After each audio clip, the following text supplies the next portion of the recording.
Lord, salamat at ginising mo ako sa araw na ito. Lord, I thank you for this brand new day. Thank you for waking me up. Salamat at nagising ako, Panginoon.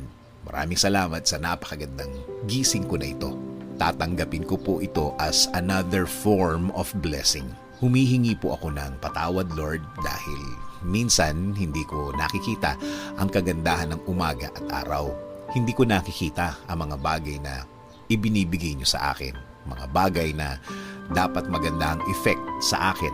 Since na sa problema ako nakatingin, di ko po ito lahat nakikita.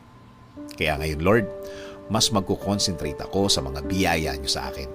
Mas ibubukas ko ang aking mga mata, ang aking puso, ang aking isip. Mas hahanapin ko ang kagandahan ng araw at kagandahan ng sitwasyon. Sa ganda ng mga bagay na inilalagay niyo sa aking buhay.